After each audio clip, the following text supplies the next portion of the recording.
This model will be used to demonstrate SindaRAD. The model's already been built, and you can see there's a cylinder here that might represent the nacelle of an engine, and an electronic box that could be attached to the wall. And this box could get heated up from this engine.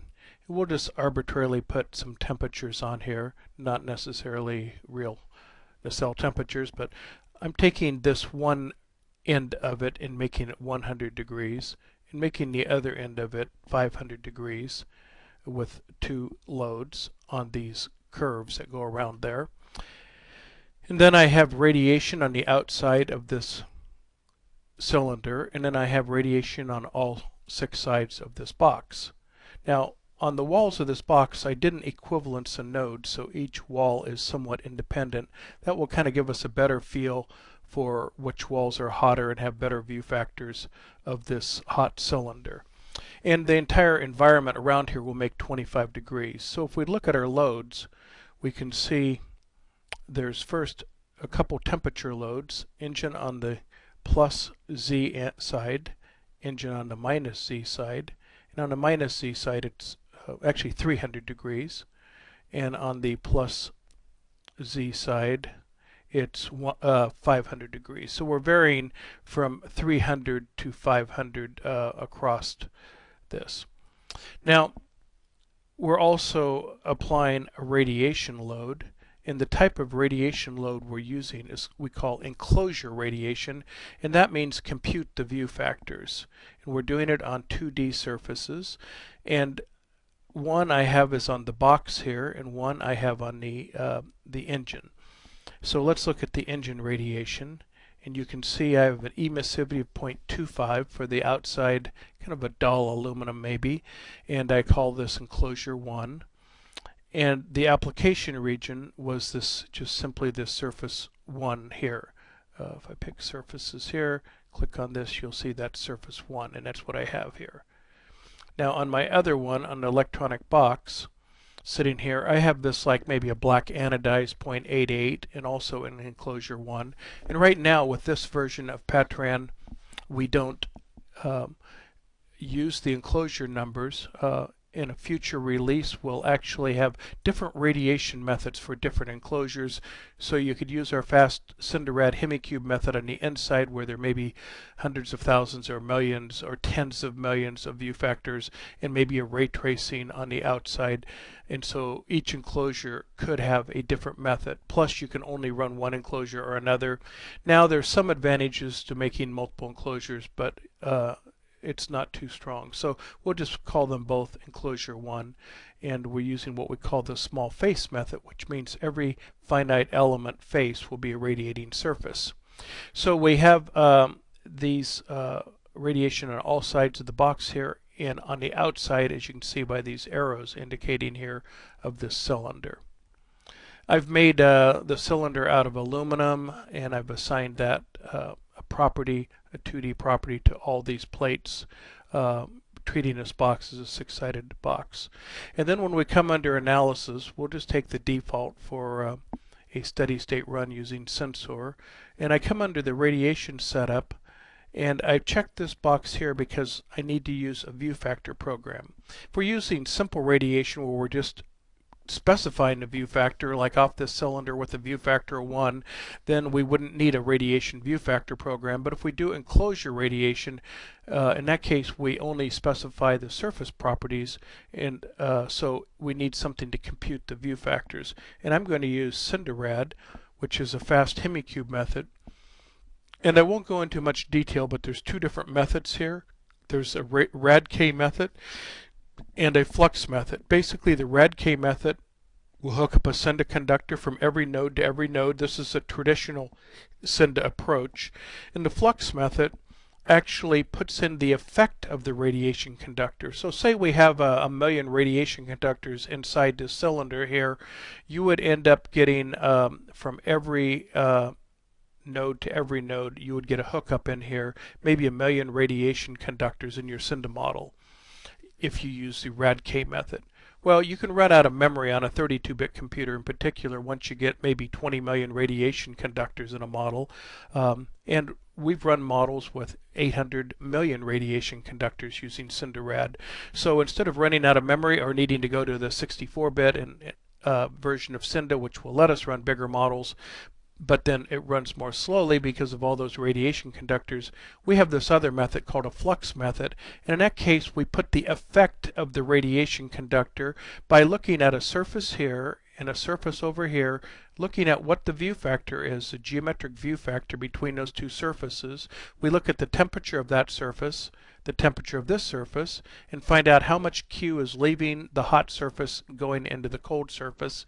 And we basically just pull out a Q here and push in a Q here. So now, instead of adding millions of radiation conductors, we just take, for every node, we just add a flux, which in Sinda we have a Q array, and that's already dimensioned the size of the number of nodes, so this doesn't add any more storage. So that's basically what we do.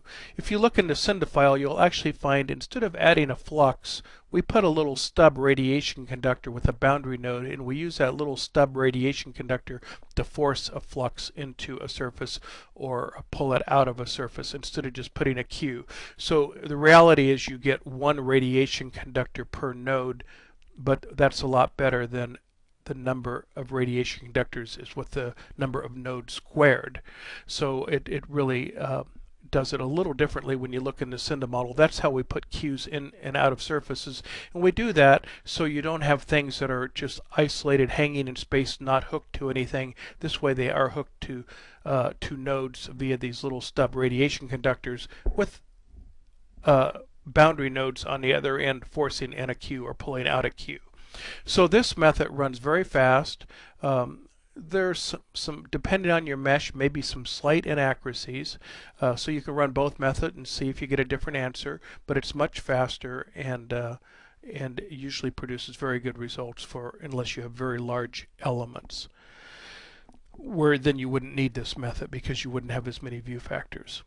If you want to run it interactively, you can click this box, and then instead of just running it in the background, it will actually prompt you to run the radiation code manually in SindaRAD in this case. So let's hit apply now. So it's first building our radiation model, and then it's going to launch SindaRAD so we can compute the view factors. Let me go full screen here, and because I said interactive, it just stopped the model right here, and you can see we have our cylinder and our box, and all I have to do is run the view factors, which you can see here only takes a few seconds, and that produced 31,000 view factors. And then I can do something called smooth the view factors, and that's all I do. And now if I want to look at my model here, I can just right click using the right mouse button on any element, and I'll see its view factor from that surface to all the other surfaces. Obviously when you click on a surface here, it doesn't have a view factor anywhere else. But if I click one over here, then it sees the box. Or if I click one on the box, you can see the view factor this end of the box has, or this side of the box. This top of the box doesn't see anything. That's why it's making that pink color. So it's kind of nice because you can click on things and see. You can even look through it here and see. You can click on a node underneath here and look.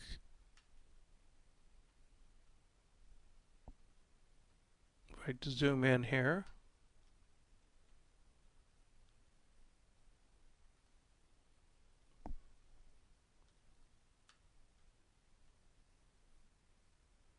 my zoom button is not working for some reason.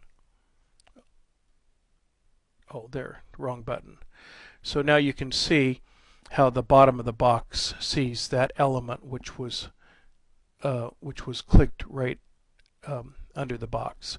So once you've run this, all you have to do is hit the exit here and then save your results.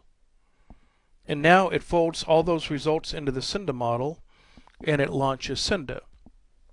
And now it's processing a few thousand nodes and conductors.